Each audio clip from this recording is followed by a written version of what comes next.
ترسيخ لقيم التميز، دعم مستمر لأبناء وبنات أسرة التعليم، لنشاطركم فرحة النجاح بكل فخر واعتزاز. طلاب متفوقون من جميع مناطق المملكة وفي مختلف مسالك البكالوريا يعتلون منصة التتويج وينطلقون بعزم وإرادة نحو آفاق جديدة مليئة بالأمل. أنتم جيل الغد الطموح الذي سيرفع راية التنمية عالياً. نتفاءل بكم دائماً، واليوم نحتفي بإنجازاتكم في حفل منحة استحقاق لعام 2020. أعزائي المشاهدين أينما كنتم، أهلا وسهلا ومرحبا بكم. تحية عطرة أوجهها بداية لكل متابعينا من منخرطي مؤسسة محمد السادس للنهوض بالأعمال الاجتماعية للتربية والتكوين. يسرني أن أرافقكم خلال فقرات الدورة 18 من حفل المتوجين بمنحة استحقاق للتفوق الدراسي، والتي تقام هذه السنة بشكل افتراضي تماشيا مع الظرفية الاستثنائية التي تمر منها بلادنا والعالم. ولن أطيل عليكم متابعينا الأعزاء، البداية ستكون من الحمامة البيضاء مدينة تطوان للاستماع للنشيد الوطني، عزف وأداء أعضاء الفرقة الموسيقية للمركز السوسيو ثقافي الخاص بالمؤسسة بشراكة مع فرقة موازين. لنشاهد ولا نعود.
الله الوطن الملك، كان هذا الشعار الراسخ لمملكتنا المغربية الحبيبة. عدنا إليكم مشاهدينا لاستكمال فقرات هذا الحفل البهيج بعد الاستمتاع بهذه المقطوعة الفنية الجميلة. أذكر أنها كانت من عزف وأداء أعضاء الفرقة الموسيقية بالمركز السوسيو ثقافي لمدينة تطوان بشراكة مع فرقة موازين. اللحظة سنمر إلى كلمة السيد يوسف البقالي رئيس مؤسسة محمد السادس للنهوض بالأعمال الاجتماعية للتربية والتكوين احتفاء بهذه المناسبة السعيدة. لنشاهد ولا نعود.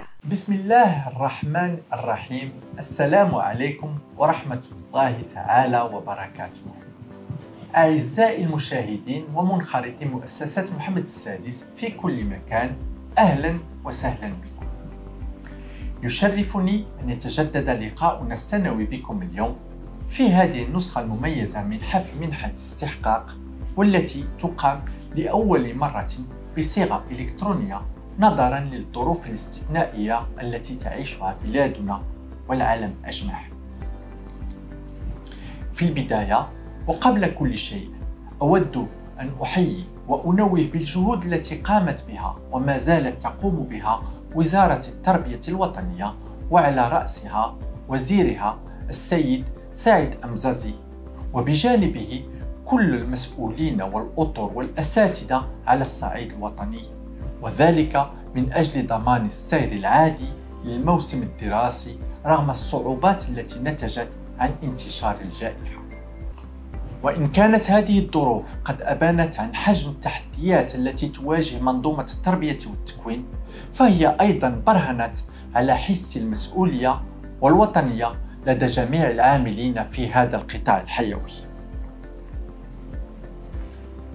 شكراً على كل ما قدمتم من معاريف لأبنائنا بشتى الطرق الممكنة من أجل بناء كفاءات المستقبل.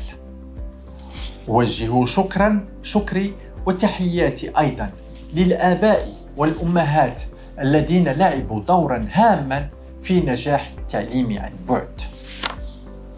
لقد كنتم نعم السند لأبنائنا في ظروف خيمت فيها مشاعر التوتر على جيل يعيش لأول مرة في ظل جائحة ألزمت كل التلاميذ بالتمدرس في منازلهم. بعد سنة دراسية استثنائية مليئة بالتحديات، نحتفل اليوم بالدفعة 18 من الطلبة المتميزين الحاصلين على منحة استحقاق لسنة 2020، والتي تجمع بين التميز الدراسي والتحلي بالإرادة القوية للنجاح رغم كل الظروف. إننا لفخورون بكم وبالنتائج التي حققتموها. إن نجاحكم لافت هذا عن جدارة واستحقاق، لهو دليل قاطع على نجاعة المجهودات المبذولة من جميع الأطراف التي ذكرتها سابقا، وهو أيضا ثمرة جهودكم وإرادتكم القوية من أجل الحصول على أعلى الدرجات. فلا تتخلوا أبدا عن هذه العزيمة الصلبة وعن فضول الاكتشاف والنهل المعرفي المزروع فيكم. أنا على يقين أن لديكم القدرة الكافية على تحقيق كل أحلامكم من خلال العمل الجاد على تطوير خبراتكم ومهاراتكم. ولا تنسوا أيضاً أهمية التحلي بالتأني والصبر والمثابرة في مشواركم العلمي.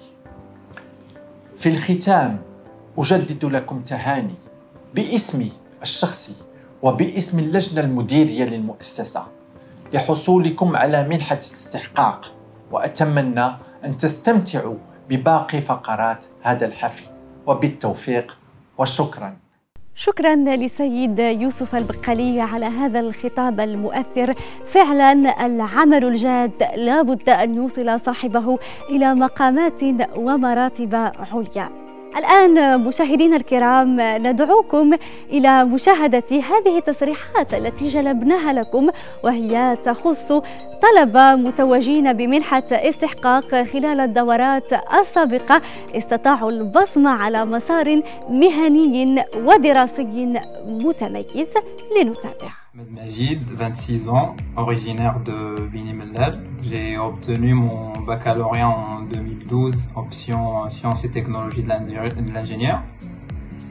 Et j'ai été classé 3e à l'échelle nationale avec une mention très bien aussi, ce qui m'a permis d'obtenir la bourse Istihqaq de la Fondation Mohamed VI pendant mes études universitaires.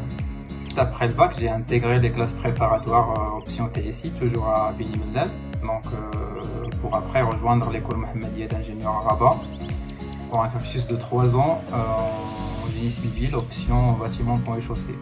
Donc enfin, je suis parti en France. J'ai fait un master spécialisé en tunnel et ouvrages souterrains à l'INSA de Lyon. Et là, ça fait 2 ans que je suis embauché dans un bureau d'études techniques de génie civil. Je suis Mana Radi, 27 ans. Je suis lauréate du DISCAE et ancienne bénéficiaire de la bourse Al-Istihqaq. En 2011, j'ai eu mon baccalauréat option sciences physiques avec mention très bien, 18 de moyenne, chose qui m'a permis à l'époque de bénéficier de la version nationale de la bourse Al-Istihqaq pendant mes 5 ans d'études universitaires. Alors juste après mon baccalauréat, j'ai intégré l'ENCG Stats pendant 2 ans. Puis j'ai switché vers DISCAE où j'ai pu avoir mon diplôme mon master grande école en audit et contrôle de gestion. Alors, je suis actuellement auditeur financier chez le cabinet international d'audit Mazars et en parallèle, je continue mes études et je suis expert comptable finaliste. إيمان فيه رفاسي أنا حصل على البكالوريا سنة 2011 شعبة العلوم الفيزيائية ومن مورا ما حصلت على البكالوريا تقبلت في المدرسة الوطنية ديال الهندسة المعمارية بالرباط لينا اللي تخرجت منها سنة 2018 بدبلوم مهندس معماري وأنا الآن في صدد العمل على فتح المكتب الخاص بي بالهندسة المعمارية. Shema El Menzaoui, j'ai 26 ans. Alors j'ai eu mon baccalauréat en 2012, option physique chimie. Ensuite, j'ai eu l'occasion de rejoindre l'École nationale de commerce et de gestion de Stade. Après 5 ans, j'ai eu mon diplôme en marketing et action commerciale. Et aujourd'hui, j'occupe le poste de responsable communication dans une grande société qui opère dans le secteur automobile. Myriam Bouchman, ancienne bénéficiaire de la bourse d'excellence Mohamed VI. J'ai eu mon bac en 2011, sciences expérimentales, option physique-chimie avec une mention très bien. Après, j'ai poursuivi mes études universitaires à l'Institut de Meknès, où j'ai eu mon diplôme d'ingénieur en 2016, en génie mécanique et structure avec une mention très bien. J'ai occupé le poste responsable qualité et coordinatrice d'un programme d'amélioration continue au sein d'une multinationale, Saint-Gobain Abrasif à Meknès, avant d'intégrer le conseil de la région de l'Oriental à Oujda. Iman Drissi, j'ai 21 ans et j'ai eu mon bac en 2017 et je suis actuellement en 4e année médecine.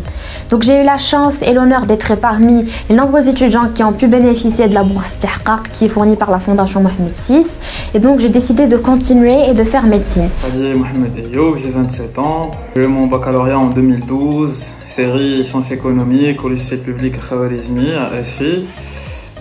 À l'époque, j'étais boursier national. Donc juste après le baccalauréat, j'ai fait l'ENCG Casablanca et j'ai passé ensuite le concours de l'ISCAE.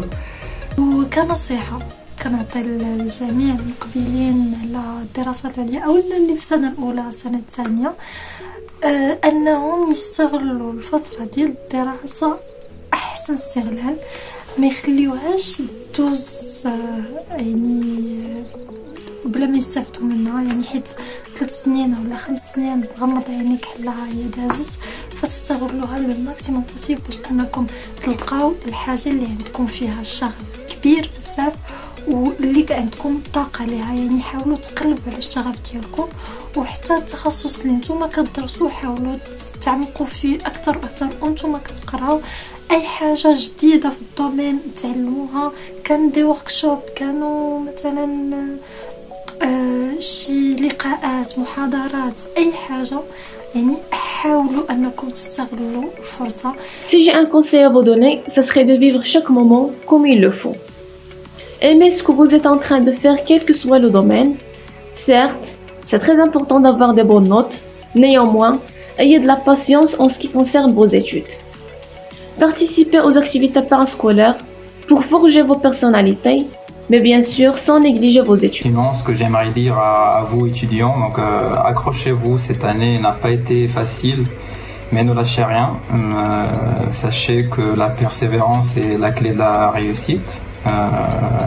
Il y a juste un choix important à faire concernant votre parcours universitaire. Je vous conseille vivement à choisir un domaine qui vous passionne, car c'est là où vous pourriez être le plus à l'aise, où vous pourriez être créatif et exploiter pleinement vos capacités intellectuelles. La bourse nous rappelle que nous avons été excellents, que nous avons excellé à un moment donné, mais en fait ça s'arrête pas là, parce que c'est une invitation à tous les étudiants du royaume pour exceller dans leur vie personnelle et professionnelle, d'essayer durant ce cursus universitaire et scolaire donc de donner leur max, donc donnez votre maximum, donnez vraiment le meilleur qui est en vous pour acquérir les bonnes compétences, pour forger votre personnalité, parce qu'aujourd'hui on a vraiment, notre pays a vraiment besoin de nous, a besoin de conseillers, de chercheurs, de futurs cadres qui seront amenés, Inch'Allah,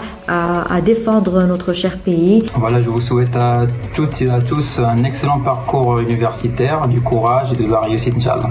Et par la même occasion, j'encourage les nouveaux bacheliers, les nouveaux bénéficiaires de la bourse afin de se concentrer sur leurs études, sur leurs rêves et d'aller vers l'avant.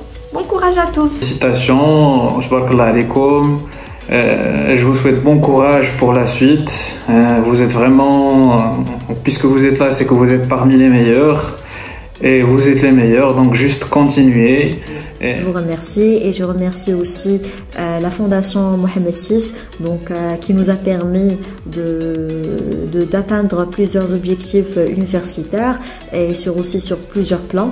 Donc je vous remercie pour cette initiative. Je saisis cette occasion pour remercier la Fondation Mohamed VI qui m'a encouragé, qui encourage depuis des années des milliers d'étudiants marocains et qui les motive à poursuivre leur cursus supérieur dans de meilleures conditions. هذه هي الرسالة ديالي للجميع الحاصلين على البكالوريا. كنتمنى لهم التوفيق وكنتمنى أن يعني السنوات القادمة يستغلوا أحسن استغلال. كنقول لكم أحسن استغلال لأن من بعد الإنسان كيدخل في مسار ديال الخدمة، مسؤوليات، يعني فرصة أنك تتعلم حاجة جديدة.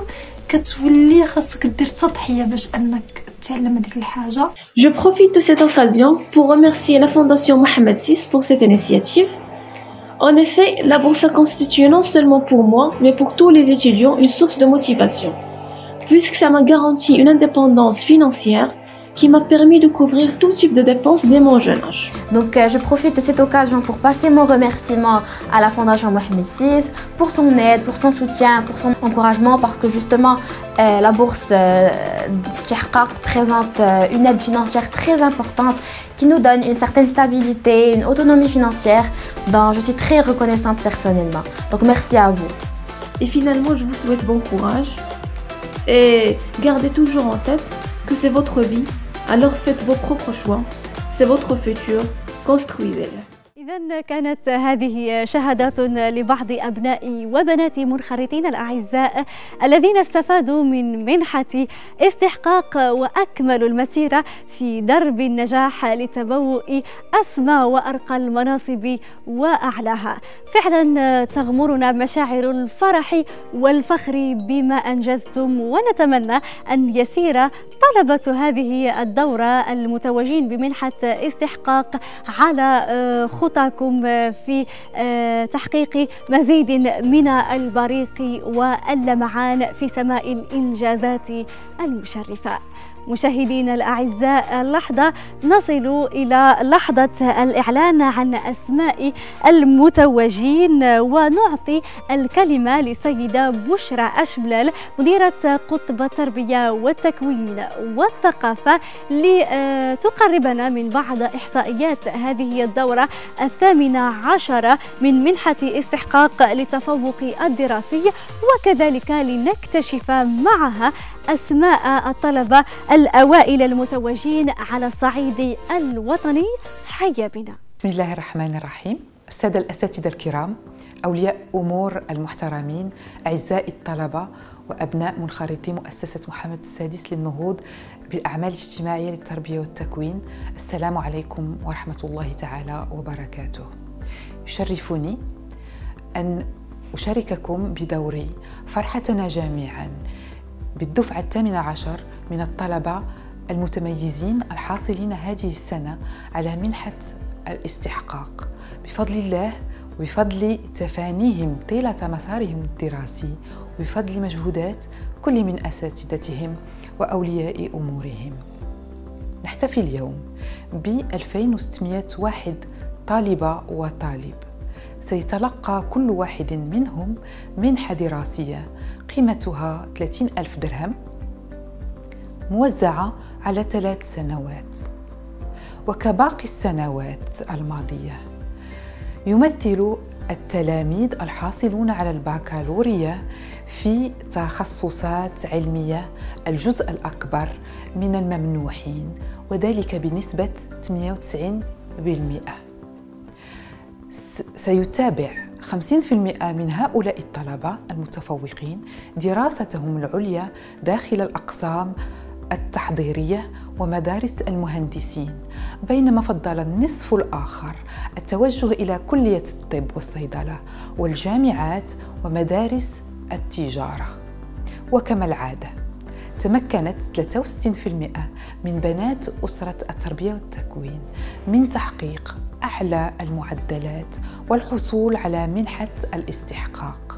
فهذه السنة نتشرف بتلميذتين من أسرتنا الغالية تمكنتا من اعتلاء مرتبة الصدارة على المستوى الوطني. يتعلق الأمر بهاجار بغدادي عن أكاديمية الدار البيضاء سطات الحاصلة على 19.1، وهو أول وأعلى معدل في شعبة العلوم والتكنولوجيا على الصعيد الوطني. فيما حصلت الطالبة سامية البقالي عن أكاديمية الرباط سلا القنيطرة على معدل 18.93، وهي أول وأعلى نقطة وطنية في شعبة الآداب والعلوم الإنسانية. فهنيئا لهما ولكافة أسرة التعليم بهذه الإنجازات الاستثنائية. تهانينا أيضا لباقي المتفوقين الأوائل من بين أبناء منخرطي المؤسسة، ويتعلق الأمر بفاطمة الزهرابور عن أكاديمية الدار البيضاء سطات الحاصلة على نقطة 19.43 في شعبة العلوم الفيزيائية خيار فرنسي. المهدي أنزاهي عن أكاديمية الدار البيضاء سطات حاصل على معدل 19.36 في شعبة العلوم الرياضية باء خيار فرنسي. ابتهال العطري عن أكاديمية الرباط سلا القنيطرة حاصلة على معدل 18.31 عن شعبة الفنون التطبيقية. وأخيرا أناس محوار عن أكاديمية طنجة تطوان الحسيمة الحاصل على بكالوريا مهنية بمعدل 16.53 مسلك الصيانة المعلوماتية والشبكات.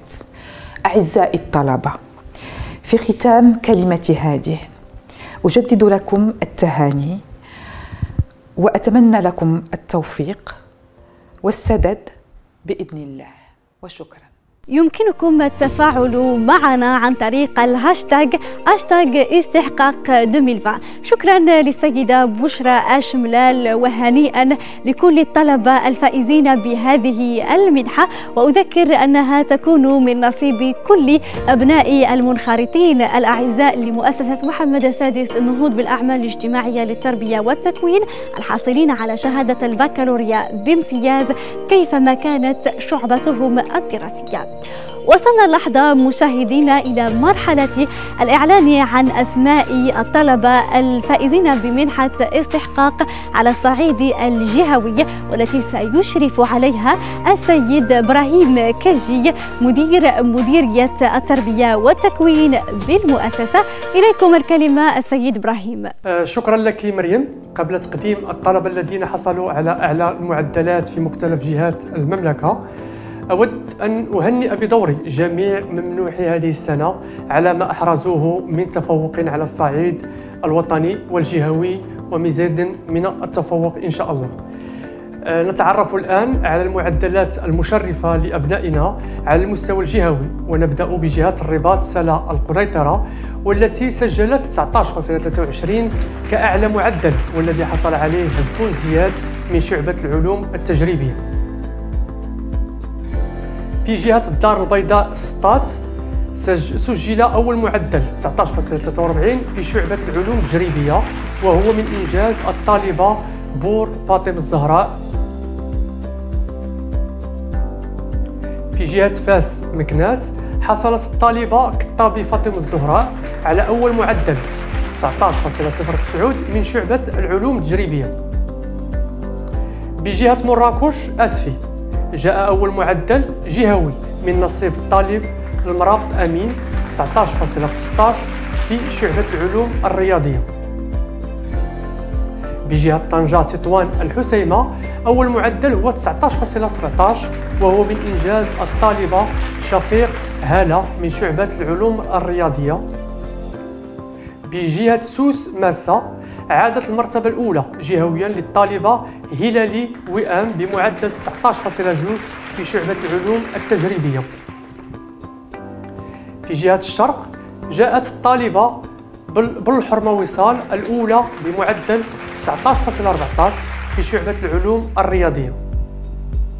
بجهة درعا تفيلالت سجل أعلى معدل جهوي 18.74 وهو من إنجاز الطالبة ضابة أميمة في شعبة العلوم الرياضية. في جهة قلميم وادنون أعلى معدل هو 18.12 وهو للطالبة الغريبي وصال في شعبة العلوم الرياضية.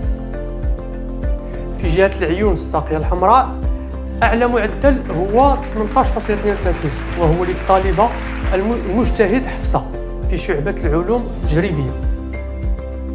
في جهة الداخلة والذهب حصلت الطالبة قريشي مريم على 17.07 كأعلى معدل جهوي وذلك في شعبة العلوم التجريبية. بجهة بني ملال خنيفرة سجل أعلى معدل جهوي 19.3 وهو من إنجاز الطالب إسراني أنس في شعبة العلوم التجريبية. نتمنى كل التوفيق لهؤلاء الطلبة ولكافة ممنوحي استحقاق لهذه السنة ودمتم متميزين وشكرا. شكرا للسيد إبراهيم كجي على هذه المعطيات التي تثلج الصدر وتبث الفرح في النفوس. ما زلنا معكم مشاهدينا في هذه المناسبة التي نحتفي فيها بطلبتنا وبنظامنا التعليمي الذي استطاع مرة أخرى تبني مبدأ الجدارة والتميز والاستحقاق. اللحظة سنعاين شريطا يضم شهادات بعض المتوجهين برسم هذه السنة. نشاهد ونلتقي بعد لحظات. Bonjour tout le monde, je me présente, je suis Anas Islani, âgé de 18 ans, originaire de la ville de Khouribga et l'un des bénéficiaires de la bourse d'excellence octroyée par la Fondation Mohamed VI des œuvres sociales. Après l'obtention de mon baccalauréat cette année, j'ai choisi de m'orienter vers des études en odontologie dans la faculté de médecine dentaire de Casablanca, où j'étudie actuellement en première année. Savoir que j'ai été retenu pour bénéficier de la bourse d'excellence a été un énorme soulagement, surtout quand je pense à tout le parcours lent et tout le travail acharné et fastidieux qu'il me reste à accomplir. Savoir que j'ai le soutien de la Fondation Mohamed VI pendant 3 années est un grand soulagement et une joie énorme qui va nettement faciliter mon parcours académique et améliorer mes conditions de manière générale. Je tiens à remercier du fond du cœur la Fondation et tous ses organismes. Merci, au revoir. Bonjour, je suis Salma Vidan, étudiante au cycle de licence de l'ISCAE. J'étais ravie d'apprendre que j'étais parmi les lauréats boursiers de la Fondation Mohamed VI. Cette bourse va m'être d'une grande aide pour mes déplacements, achat de livres et tous les frais liés à ma scolarité. Donc je tiens à remercier chaleureusement la Fondation pour cette initiative et pour le soutien généreux dont elle nous a témoigné. Un grand merci. السلام عليكم، سميتي ايمان مختطف. حاليا كنقرا في بروميير اني كلاس بريبا ام بي اس اي في ليسي ديكسيلونس في بنقرير. انا فرحانه بزاف وكيشرفني نكون من المستفيدين من منحه استحقاق اللي كتمنحها مؤسسه محمد السادس للاعمال الاجتماعيه لابناء النساء ورجال التعليم. كنبغي نشكرهم بزاف على هذه البادره. كما كنعرفوا الدراسات العليا شويه مكلفه وهاد المنحه جات في وقتها وفي بلاصتها باش ترفع علينا شويه من هاد لوسوسي فينانسيه اللي كيتقال علينا. ان شاء الله انا باغا نكمل الدراسه ديالي من بعد في اون ايكول دانجينيوري واكيد ان هاد المنحه غتعاوني بزاف. داكشي علاش كنجدد الشكر ديالي لمؤسسه محمد السادس. شكرا بزاف. السلام عليكم، انا روان ايد طاهر من ازيلال. درت هاد لا فيديو باش نشارك معكم الفرحه ديالتي حيت الحمد لله كنت ما بين التلاميذ اللي حصلوا على منحه محمد السادس للتميز. صراحه فرحانه بزاف حيت هاد المنحه غادي تعاوني بزاف ديال الحوايج كو سوا في الباركور سكولير ديالي ولا الحياه اليوميه. بون بالنسبه للباركور بروفيسيونيل هذا العام الاول ليا في لي كلاس بريباراتوار، ان شاء الله من مورا العام الثاني في لي كلاس بريباراتوار، من مورا لي كونكور فرونسي ولا لي كونكور سي ان سي باغا نكمل قرايتي في ايكول دي انجينيور كو سوا في المغرب بحال ليكول محمديه دي انجينيور ولا برا في لا فرانس. بنشكر لا فونداسيون محمد السيس وجميع لي ريسبونسابل اللي ساهموا في انهم يديروا هذه المنحه اللي كانت بالنسبه لينا وبالنسبه لي وبالنسبه لجميع الطلاب بحال بمثابه واحد المحفز ومشجع كبير لينا باننا نكملوا الباركور ديالنا. شكرا مره اخرى، باي باي. السلام عليكم، الاسم ديالي هالة شفيق، الحائزه على اعلى معدل بكالوريا في الجامعه طنجة تطوان الحسيمه. حاليا كنتابع الدراسه ديالي في الاقسام التحضيريه للمدارس العليا بنقرير. اي جو سوي بارمي لي لوريال اللي استفدوا من منحه الاستحقاق اللي كتقدمها لا فونداسيون محمد السيس. صراحه هذا الخبر ساعدني بزاف لانه هذه المنحه غادي تساعدني في المسيره ديالي الدراسيه في اقتناء الكتب والمراجع وفي التنقلات. ومن هذا المنبر بغيت نشكر مؤسسه محمد السادس على هذه المبادره وعلى هذه الالتفاته اللي كتشجع التلاميذ على انهم يعطيو اكثر في المسيره ديالهم الدراسيه. وشكرا. Bonjour, je suis Liba aussi d'Agadir. Je suis une étudiante en la première année du cycle préparatoire aux études supérieures au sein de l'Institut agronomique et vétérinaire Hassan de Araba. Et c'est avec une immense joie et une grande gratitude que j'ai été élue afin de bénéficier de la bourse d'études qui est offerte par la Fondation Mohamed VI pour les fils et les filles des enseignants qui ont décroché leur bac avec des notes qui sont exceptionnelles. Donc personnellement j'ai obtenu mon bac avec une mention très bien et avec une moyenne de 19,17 dans la filière sciences physiques option française. Et cette bourse là va bien évidemment m'aider à financer mes études supérieures. Premièrement dans le mode distanciel avec les conditions actuelles, vais me permettre d'acheter des gadgets électroniques et des appareils électroniques bien sûr afin de faciliter mes études à distance. Et si les conditions sanitaires s'améliorent, je vais continuer à financer et à gérer mes dépenses avec cette bourse-là. Et finalement, j'aimerais bien remercier la Fondation Mohamed VI de l'attention qu'elle prête aux enseignants aussi bien que à leurs fils et à leurs filles et à leur cursus académique. Et à bientôt. Merci beaucoup. السلام عليكم ورحمة الله تعالى وبركاته. معكم شيماء أيت مخلوف من مدينة القنيطرة في 18 سنة، حاصلة على شهادة البكالوريا لسنة 2020 بميزة حسن جدا شعبة الآداب. في الحقيقة تلقيت اليوم خبرا جد مفرح وهو حصولي على منحة الاستحقاق للموسم الجامعي 2020-2021. في الحقيقة هو شعور ملؤه الفرح والسعادة لأنها فرصة لا تعطى للجميع، فرصة استثنائية والحمد لله والشكر لله. مساري المهني إن شاء الله هو طموح لي أن أكون عاملة اجتماعية بما أنني أدرس في المعهد الوطني للعمل الاجتماعي، وهذه المنحة ستمكنني من متابعة دراساتي الجامعية وتسهيلها إن شاء الله بحول الله. وشكرا جزيلا. السلام عليكم، اسمي سمير البقالي. تمكنت بفضل الله سبحانه وتعالى من الحصول على منحة استحقاق مقدمة من طرف مؤسسة محمد السادس النهوض بالأعمال الاجتماعية للتربية والتكوين، التي يستفيد منها أبناء نساء ورجال التعليم المتفوقون في امتحانات البكالوريا. وأنا جد سعيدة بهذه المنحة التي ستحفزني وستساعدني على استكمال دراستي الجامعية.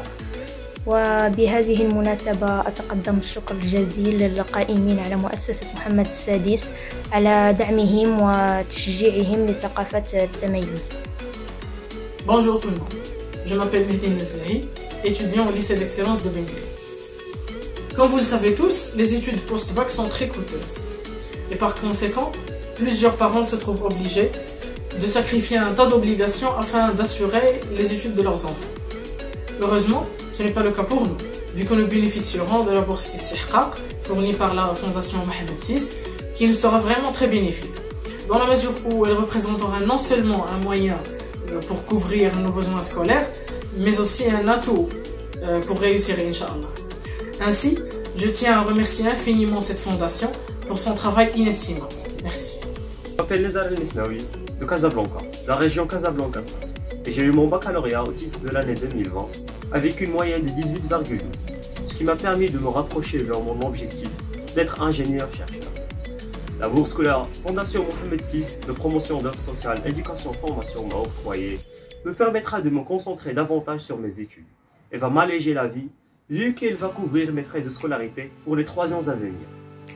À cette occasion, Je tiens à remercier vivement la Fondation Mohamed VI pour cette initiative réservée aux enfants de ses adhérents. Je n'oublierai bien évidemment pas de remercier tous les professeurs qui m'ont accompagné dans mon parcours scolaire. Je remercie chaleureusement mes parents pour tous leurs sacrifices et leur amour et qui m'ont éclairci le chemin. Un grand merci à vous tous. Merci aux dirigeants de la Fondation Mohamed VI. Je suis Safsan Kerkez, étudiante en première année à l'ESCG de Stade. J'ai choisi de poursuivre mes études en commerce et en gestion parce que je suis très passionnée par ce domaine depuis longtemps et j'envisage, Inch'Allah, construire ma carrière dans l'une de ces deux spécialités. Alors j'ai eu la chance d'obtenir la bourse Istihqaq octroyée par la Fondation Mohamed VI aux étudiants et en apprenant cette nouvelle, ça m'a vraiment fait plaisir et j'étais très fière de ça parce que cette bourse constitue pour moi un vrai motivant puisqu'on connaît tous l'importance du côté financier dans la qualité de vie de chaque étudiant, surtout quand on quitte sa ville natale pour s'installer ailleurs en vue de poursuivre nos études. Donc je remercie énormément la Fondation Mohamed VI pour cette belle initiative qui encourage les étudiants et surtout motive les bacheliers pour faire de leur mieux pendant leur année de baccalauréat. J'ai obtenu mon certificat de baccalauréat, session normale 2019-2020, en branche d'économie SGC, sciences de gestion comptable. C'était avec une mention très bien, avec une moyenne générale de 18,80 et avec une moyenne d'examen national de 19,37. Maintenant, je poursuis mes études à l'université Al-Akhawain à Ifrane avec une spécialisation en administration des affaires, Business Administration, par laquelle je me vois atteindre mes objectifs ultimes que j'ai en tête. Je suis très reconnaissant d'avoir cette pause de mérite FM6 qui sera considérablement utile quant à mes ambitions financières personnelles et qui m'aidera en fin de compte à augmenter ma productivité en termes de mes études en investissant dans des outils technologiques performants et en m'accordant une vie plus autonome et d'innombrables autres importantes utilisations. Je tiens finalement à remercier la Fondation Mohamed VI qui démontre un formidable soutien aux Marocains consciencieux qui font de leur mieux pour renforcer leur vie professionnelle et ainsi personnelle.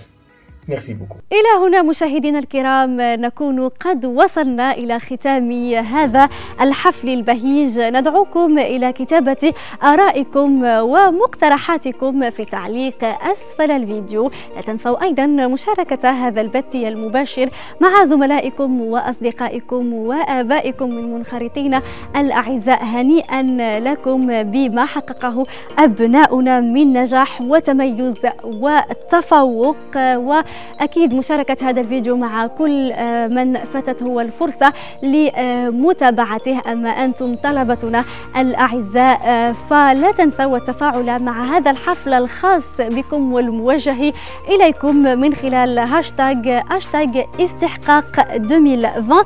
بالنسبة لكل معلومة تخص مسطرة الاستفادة من منحة استحقاق أو باقي الخدمات التي تقدمها المؤسسة فهي متوفرة على الموقع الرسمي fm6education.ma. نضرب لكم موعدا خلال الدورة المقبلة بإذن الله، خلال السنة المقبلة إن شاء الله، في حفل جديد يكون لنا فيه لقاء واقعي كما عودناكم. شكرا لكم على حسن الإصغاء وعلى حسن المتابعة، ودام النجاح والتميز حليفا.